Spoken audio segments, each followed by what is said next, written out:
नमस्कार दोस्तों, क्या भारत की सबसे तेजी से बढ़ती पॉलिटिकल पावर एक कॉकरोच है? जिस चीज को लोग मजाक समझ रहे थे वो अब सड़क पर उतर चुकी है।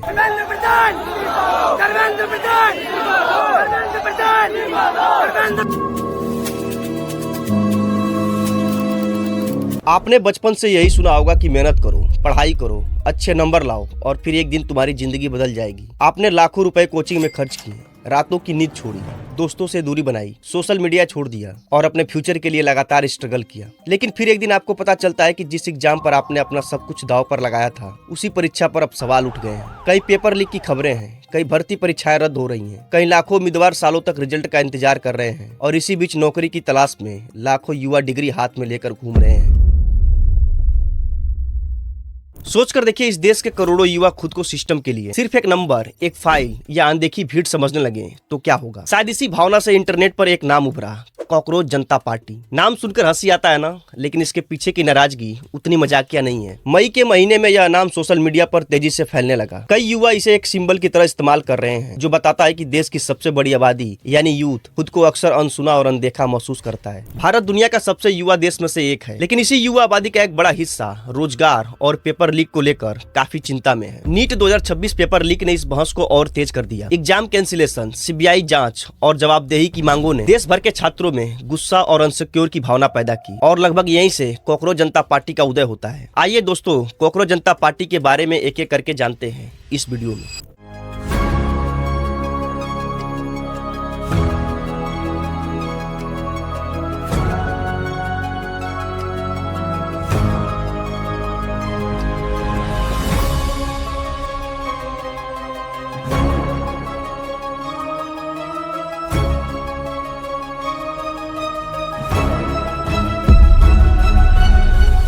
कुछ ही दिनों पहले मजाक के तौर पर शुरू हुई कॉकरोच जनता पार्टी अब देश का सबसे बड़ा डिजिटल ट्रेंड बन चुका है। बेरोजगारी, एग्जाम स्ट्रेस और सिस्टम से नाराज युवाओं की आवाज बनकर उभरे इस ऑनलाइन आंदोलन ने इंस्टाग्राम पर करोड़ों फॉलोवर्स जुटा लिए हैं। मीम और राजनीतिक व्यंग के सहारे चल रही इस मुहिम ने अब पॉलिटिक्स में भी हलचल बढ़ा दी है। इसकी शुरुआत देश के मुख्य न्यायाधीश जस्टिस सूर्यकांत शर्मा की 15 मई 2026 को एक टिप्पणी से होती है, जब उन्होंने कथित तौर पर कहा था, कुछ ऐसे युवा हैं जो कॉकरोचों की तरह हैं। उन्हें ना रोजगार मिलता है और ना ही किसी पेशे में जगह बनती है। उनमें से कुछ मीडिया, कुछ सोशल मीडिया और कुछ आरटीआई एक्टिविस्ट या अन्य एक्टिविस्ट बन जाते हैं और फिर हर किसी पर हमला करने लगते हैं। हालांकि बाद में सीजीआई ने सफाई दी कि उनके बयान को गलत तरीके से पेश किया गया है, लेकिन तब तक सोशल मीडिया पर यह मुद्दा काफी तेजी से फैल चुका था, जिससे युवाओं में भारी विरोध शुरू हो गया। और इसी विरोध को आवाज देने के लिए एक चेहरा सामने आता है, अभिजीत दीपके।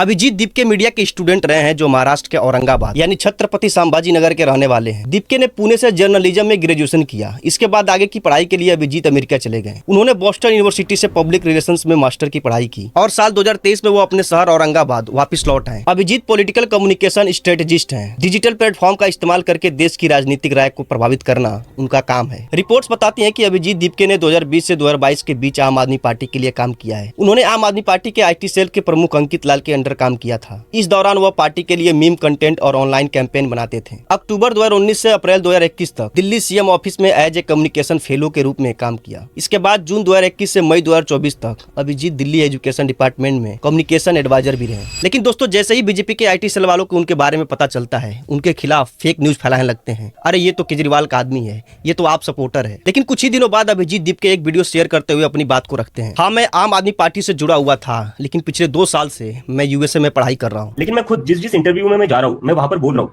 हाँ मैं एक टाइम पर जुड़ा हुआ था और मुझे उनकी कुछ बातें अच्छी लगी थी, जो वो शिक्षा पर काम कर रहे थे, स्वास्थ्य पर काम कर रहे थे, इसलिए मैं उसमें शामिल हो गया था। अब थोड़ा सा पीछे चलते हैं। 3 मई 2026 को नीट का एग्जाम होता है, लेकिन एग्जाम से कुछ दिन पहले ही व्हाट्सएप और टेलीग्राम पर पेपर लीक हो जाता है। नीट एग्जाम में 180 क्वेश्चन सॉल्व करने होते हैं। ये पेपर 720 नंबर का होता है, यानी हर एक सवाल 4 नंबर का होता है। एसओजी के इन्वेस्टिगेशन में पाया जाता है कि एग्जाम के 720 मार्क में से लगभग 600 मार्क के क्वेश्चन परीक्षा से 2 दिन पहले ही राजस्थान के सीकर में स्टूडेंट तक पहुंच गई थी। रिपोर्ट के अनुसार ये गैस पेपर परीक्षा से 2 दिन पहले 5 लाख रुपए में बिका, लेकिन परीक्षा से 1 रात पहले इसकी कीमत 30,000 हो गया। गैस पेपर की जानकारी पाते ही 12 मई 2026 को एनटीए की तरफ से इस पेपर को कैंसिल कर दिया जाता है और जांच की कार्रवाई शुरू कर दी जाती है। लेकिन जैसे ही यह बात सोशल मीडिया पर फैलती है, लोगों में गुस्सा और आक्रोश दिखने लगता है, क्योंकि इस नीट एग्जाम में लगभग 22 लाख से ज्यादा स्टूडेंट ने पार्टिसिपेट किया था। 13 मई को नीट का एग्जाम कैंसिल होता है और 15 मई को सीजीआई द्वारा युवाओं को कॉकरोच कहा जाता है। और फिर क्या था दोस्तों, यहीं से कॉकरोच जनता पार्टी की जन्म होती है। अभिजीत दीपके ने सीजेपी की शुरुआत मई 2026 में एक सटायर यानी व्यंग के रूप में शुरू किया, लेकिन कुछ ही दिनों में यह भारत के युवाओं के बीच एक ऑनलाइन आंदोलन का रूप लेने लगा। 16 मई को बोस्टन से पोस्ट करते हुए अभिजीत दीपके ने कॉकरोच जनता पार्टी का फोटो और वेबसाइट का एक इमेज एक्स पे अपलोड की। साथ ही एक गूगल फॉर्म का लिंक भी दिया। अभिजीत ने लिखा था कि मैं सभी कॉकरोचेस के लिए एक नया मंच बना रहा हूँ, जो लोग जुड़ना चाहते हैं कृपया लिंक पर क्लिक करें। फिर उसके अगले दिन यानी 17 मई को दीपके एक क्लिप शेयर करते हैं जिसमें 12 घंटे में 11,000 लोगों ने इस पार्टी को ज्वाइन किया और कुछ ही घंटों में यह संख्या 21,000 तक पहुंच गई। एक हफ्ते के भीतर ही सीजेपी के इंस्टाग्राम अकाउंट पर 21 मिलियन से अधिक फॉलोअर्स हो गए, जो कांग्रेस के 13 मिलियन और बीजेपी के 9 मिलियन फॉलोअर्स से भी आगे निकल गए। और फिर क्या था, सोशल मीडिया पर हर तरफ कॉकरोच जनता पार्टी के रील और मीम वायरल होने लगे। लेकिन 20 मई को इनके इंस्टाग्राम अकाउंट को कई बार हैक करने की कोशिश की गई। केरल के बीजेपी अध्यक्ष राजीव चंद्रशेखर ने आर्गू दिया कि इस पार्टी को हमारे विपक्ष के कुछ लोगों द्वारा मोदी सरकार और भारत दोनों को निशाना बनाने में मदद मिल रही है। इसी बीच केंद्रीय मंत्री सुकांता मजूमदार ने भी आरोप लगाया कि इस संगठन को सोशल मीडिया पर मिलने वाला समर्थन का आधा हिस्सा पाकिस्तान से आ रहा है और 10% से भी कम भारत से है। इस बात को सीरियस लेते हुए अभिजीत दीपके ने 21 मई को अपने इंस्टाग्राम फॉलोअर्स चार्ट को एक्स पर पोस्ट किया, जिसमें 94.7% लोग इंडिया से फॉलो कर रहे थे। लेकिन इसके कुछ ही घंटे बाद कॉकरोच जनता पार्टी के ट्विटर हैंडल को इंडिया में बैन कर दिया जाता है, जिस पर 2 लाख से भी ज्यादा फॉलोअर्स थे। लेकिन यहाँ पे एक सवाल उठता है दोस्तों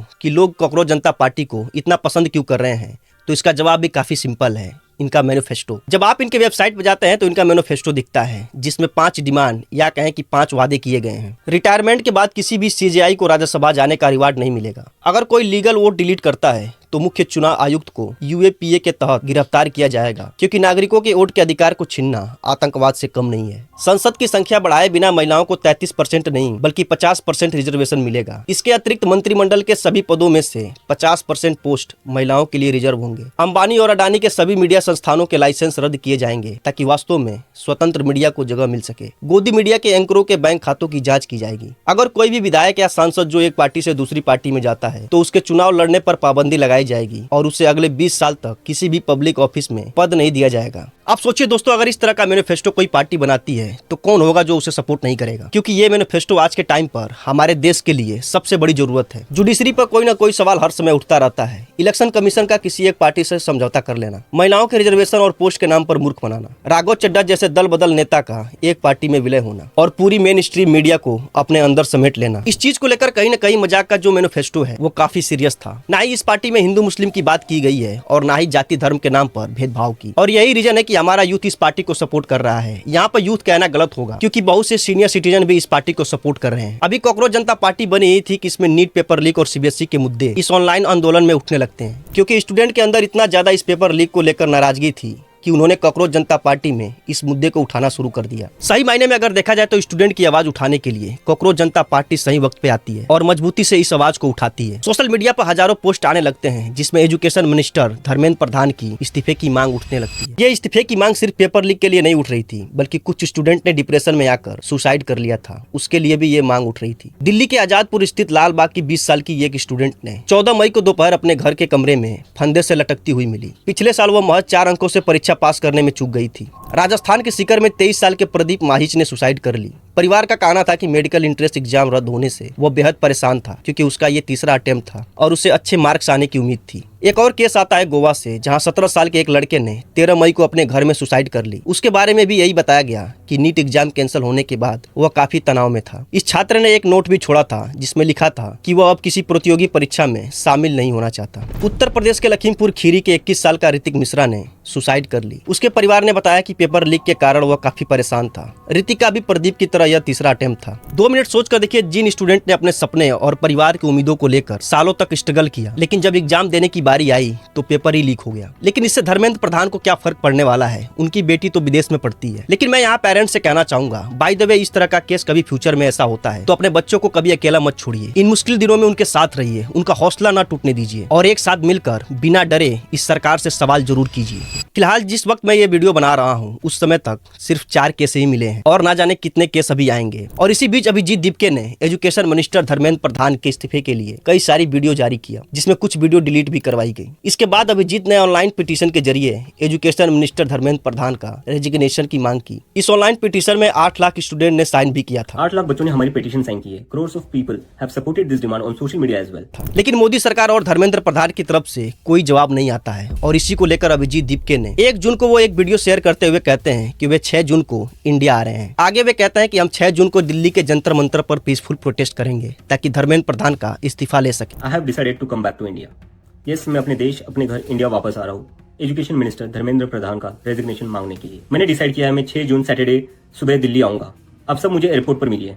हम सब मिलकर पार्लियामेंट स्ट्रीट पुलिस स्टेशन जाएंगे और वहां पर जंतर मंतर पर एक पीसफुल प्रोटेस्ट करने के लिए परमिशन मांगेंगे। 3 जून को सीजीपी की तरफ से एक ट्वीट आता है। इसमें प्रेस कॉन्फ्रेंस के लिए 3 स्पोक पर्सन का अनाउंस किया जाता है। इसमें सौरभ दास को मुख्य प्रवक्ता के रूप में कहा जाता है, वहीं विजेता दहिया और आशुतोष रांका को उनके सहयोगी प्रवक्ता के रूप में अपनी रोल निभाने की बात की जाती है। 3 जून को शाम 5:30 बजे प्रेस कॉन्फ्रेंस भी होता है और कई तरह के सवाल पूछे जाते हैं और तीनों प्रवक्ता अपनी बात रखते हैं। दिस एंटायर कल्चर अबाउट कि आप परमिशन लीजिए, आप बहुत पता है कितने महीने पहले आप परमिशन मांगिए, फिर वो रिजेक्ट करे, फिर आप कोर्ट जाइए, क्यों परमिशन मांगे? How does this make sense कि आप 10 बजे सुबह जाओगे जंतर मंतर? लेकिन जैसे ही दीपके की भारत आने की वीडियो वायरल होती है, पूरे सीजेपी के सपोर्टर के अंदर एक उम्मीद जग जाती है। लेकिन इसी बीच 2 बड़े चेहरे इस प्रोटेस्ट के समर्थन के लिए आगे आते हैं, सोनम वांगचू और प्रकाश राज। सोनम वांगचू एक वीडियो शेयर करते हुए कहते हैं कि अगर 5 जून तक धर्मेंद्र प्रधान इस्तीफा नहीं देते हैं तो 6 जून को मैं भी इस प्रोटेस्ट का हिस्सा बनूंगा या फिर इस्तीफा। और अगर ऐसा नहीं होता है 5 जून तक भी, तो मजबूर होकर 6 जून को मैं भी आप लोगों से जुड़ूंगा, ये आग्रह करने के लिए दिल्ली में। तो मैं तो आ रहा हूं दिल्ली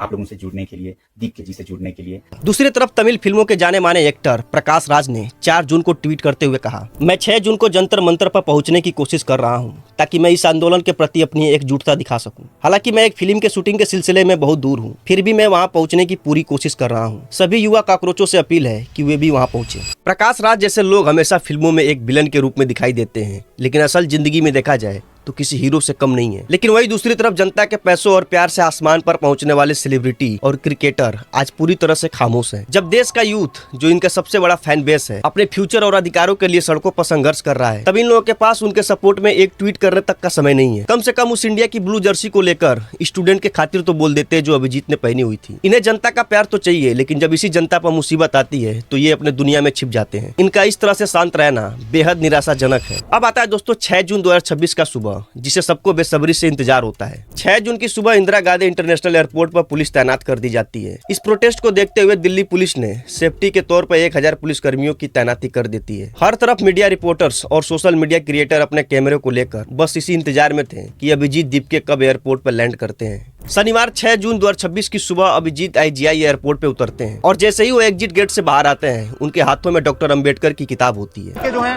वो अभिजीत दीपके ये डॉक्टर भीमराव अंबेडकर की किताब लेकर यहाँ पर पहुंचे। आप देखिए, ये देखिए, देख सकते हैं आप जिस तरीके से अभिजीत दीपके जो है वो अब एयरपोर्ट के बाहर निकल। लेकिन इस सीन को देखकर कुछ लोगों को रास नहीं आया होगा, क्योंकि वो इस उम्मीद में थे कि अभिजीत को एयरपोर्ट से ही उठा लिया जाएगा, उन्हें जेल में डाल दिया जाएगा। लेकिन इसका बिल्कुल उलट होता है। सीजेपी के स्पोक पर्सन आशुतोष रांका अभिजीत को गले लगाते हैं और दोनों हाथ उठाकर डॉक्टर अंबेडकर की किताबों को दिखाते हैं। इसके बाद दीपके और आशुतोष को एक कार में बैठा दिया जाता है और सीधा जंतर मंतर के लिए भेज दिया जाता है। आधे घंटे में अभिजीत दीपके जंतर मंतर पहुंचते हैं, जहाँ यूथ का बहुत बड़ा समर्थक उन्हें अपने कंधों पर बैठाकर चलने लगते हैं। जंतर मंतर का प्रोटेस्ट स्टार्ट होता है और मीडिया लोगों से सवाल जवाब करती है। लेकिन थोड़ी सी हैरानी की बात यह है कि इस यूथ प्रोटेस्ट में कुछ सीनियर सिटीजन भी आए थे। अंकल आपकी उम्र कितनी होगी? मेरी 83 साल की उम्र है बेटा। जब आपके जैसे हमारी पोतियां पोते और वो सुसाइड हो गए, अब हमारी उम्र कहाँ रह गई है? लेकिन वो लोग बोलते हैं कि कॉकरोच जनता पार्टी तो मेरे उम्र के बच्चों की पार्टी है। अरे वो आपके जैसे की तो है, मगर हम तो जो है ना आपके साथ में आए हैं। अब सोचिए दोस्तों, अगर इस तरह के लोग यूथ आंदोलन को सपोर्ट करने लग जाएं, तो उस प्रोटेस्ट में डबल जान आ जाती है, चाहे वो कोई सा भी प्रोटेस्ट क्यों ना हो। दोपहर लगभग 12 बजे सोनम वांगचू की एंट्री होती है, जो अपने हाथों में एक लाल कलर का गुलाब का फूल लिए हुए होते हैं, जैसा कि उन्होंने प्रोटेस्ट से पहले बताया था। प्रोटेस्ट अपने किए हुए वादे के मुताबिक पीसफुली चल रहा होता है, लेकिन इसमें कुछ नफरती तत्व भी आए हुए होते हैं। लेकिन मैं उन्हें इस वीडियो में कवर नहीं करूंगा, क्योंकि हमें उनसे कोई मतलब नहीं होना चाहिए। लेकिन एक वीडियो जो इस प्रोटेस्ट का सबसे ज्यादा वायरल हुआ वो ये था। प्रोटेस्ट कोई भी हो, मुद्दा कोई सा भी हो, कुछ सुअर अपना काम करने जरूर पहुंच ही जाते हैं। इसको पता नहीं बीजेपी से RSS से कितना पैसा आता है, ये हर प्रोटेस्ट खराब करने पहुंच जाता है। चाहे हिंदू प्रोटेस्ट कर रहे हो, चाहे मुसलमान प्रोटेस्ट कर रहे हो, चाहे कोई भी कर रहा हो, ये दीपक शर्मा है, ये हर जगह प्रोटेस्ट खबर खराब करने पहुंच जाता है। अगर सारे पत्रकार बेधड़क मुंह पे सवाल जवाब करने लग जाएं, तो इस पूरे भारत के सिस्टम को सुधारने में वक्त नहीं लगेगा। शाम 5:30 बजे यह प्रोटेस्ट खत्म होता है, लेकिन सरकार और एजुकेशन मिनिस्टर की तरफ से इस प्रोटेस्ट का कोई भी जवाब नहीं आता। कुछ ही मिनट बाद अभिजीत मीडिया से बात करते हुए कहते हैं कि हम 7 दिन का समय दे रहे हैं और अगर फिर भी इस्तीफा नहीं मिलता है तो हम पूरे देश में अलग अलग जगह पर फिर से पीसफुली प्रोटेस्ट करेंगे। कॉकरोच जनता पार्टी कोई ऑफिशियल पॉलिटिकल पार्टी नहीं है, ये एक जेनजी मूवमेंट है जो फिलहाल अभी यूथ और एजुकेशन सिस्टम के लिए आवाज उठा रहा है। नीट पेपर लीक ने देश के लाखों स्टूडेंट और उनके परिवार के भरोसों को तोड़ा है। जब सालों की मेहनत और सपना कुछ लोगों के भ्रष्ट व्यवस्था और लापरवाही की वजह से इफेक्ट होते हैं, तब केवल जांच और आश्वासन काफी नहीं होता। अगर एजुकेशन सिस्टम बार बार विवादों और सुरक्षा विफलताओं का सामना करती है तो उसकी नैतिक जिम्मेदारी सरकार और उसके मंत्रिमंडल पर भी आती है। और यही कारण है कि यूथ, स्टूडेंट और उनके पेरेंट्स यह मांग कर रहे हैं। प्राइम मिनिस्टर नरेंद्र मोदी की सरकार में एजुकेशन मिनिस्टर धर्मेंद्र प्रधान अपनी नैतिक जिम्मेदारियों को एक्सेप्ट करें और इस्तीफे पर विचार करें। किसी भी नेशन का सबसे बड़ा पूंजी उसके युवा होते हैं और उनके सपनों का सुरक्षा करना हर सरकार की पहली जिम्मेदारी होती है। धर्मेंद्र प्रधान इस्तीफा दीजिए ताकि हमारा देश का एजुकेशन सिस्टम मजबूत हो सके। अगर विपक्ष मजबूत नहीं है तो क्या हुआ, हमारे पास विकल्प मजबूत है। अंत में कहना चाहूंगा, हमें अपने परिवार, दोस्त और समाज को एक साथ लेकर चलना है, क्योंकि इन्हीं के सहयोग, विश्वास और एकता से एक मजबूत राष्ट्र का निर्माण होता है। इंकलाब जिंदाबाद। जय हिंद, जय भारत, जय भीम। वीडियो देखने के लिए बहुत बहुत शुक्रिया।